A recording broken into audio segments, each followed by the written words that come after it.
Joining me now is Petr Ježek, who's a Czech MEP here in the European Parliament. And we're looking at today is the election of former Finance Minister Andrej Babiš. He's described in the UK as anti-establishment, a billionaire, country's second richest man, populist, but also a pragmatist rather than an ideologue.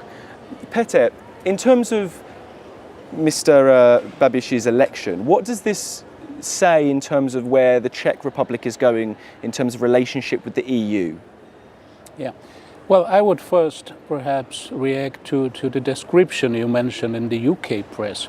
Well, it depends to whom do you consider populist or anti-European, but well, in the election campaign, Mr. Babiš said some things I wouldn't say, I wouldn't have said, I would have perhaps said differently. But I think that the press worldwide should look what other ministers did in the government, in the Czech government in 4 years. They did not do any populist steps at all. They did not do any anti-European ones. Well, how would you describe then Mr. Babiš as a political figure? What would be your sort of description as to how you define him for the the UK and indeed the European community?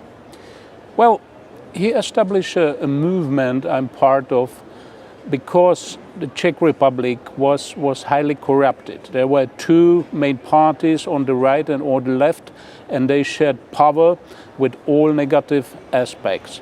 And the idea of the movement was to break this, which happened successfully. But of course, as every movement, it's looking for its way forward. It's a quite wide movement.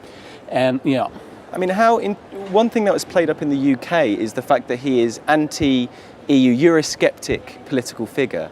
How important was that in terms of the election of him as Prime Minister and indeed in the Czech Republic? Is the fact he's Eurosceptic a big thing for the Czech population? Well, I wouldn't say he's Eurosceptic. Well, I'm one of the authors of our election manifesto for the EP elections. And it's not Eurosceptic at all, and it was approved by the movement. So is it better to say anti-further integration in terms of European Yes, I would say that's more correct. And also he criticizes some negative aspects of the EU, perhaps, well, including how it started to handle the migration crisis and so on. In terms of where the Czech Republic is heading in its relationship with the EU, now we've mentioned it that Mr. Babiš rejects Eurozone membership, doesn't see anything wrong with a multi-speed Europe, integration happening at different paces according to different countries. Obviously, if we hear people like Mr. Juncker, the European Commission President, he's very much for all countries becoming part of the Euro, further integration in foreign policy, etc., etc. Doesn't that put the Czech Republic on a bit of a collision course with the EU in the future? It does, to a certain extent, yeah. It's true that there's a discussion about Euro adoption in the Czech Republic, and I would say that only something like 21% of population support adoption of the single currency.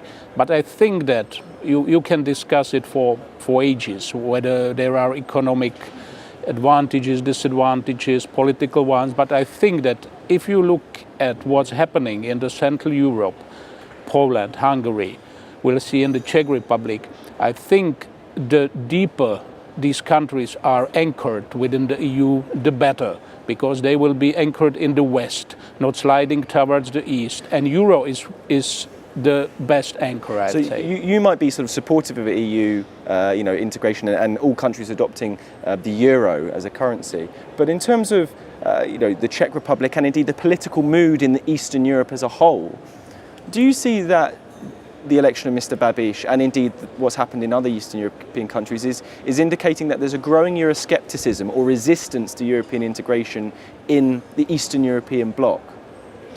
I would say it's not only Euroscepticism.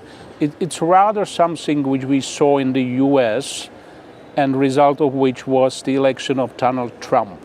I think it's the feeling of many people that they will not be better off in years to come than they are now. And it was never the case before. And people think that elites are not on their side, that they detached. And I think they think it rightly, because elites were not able to grasp the fast development the world is going in.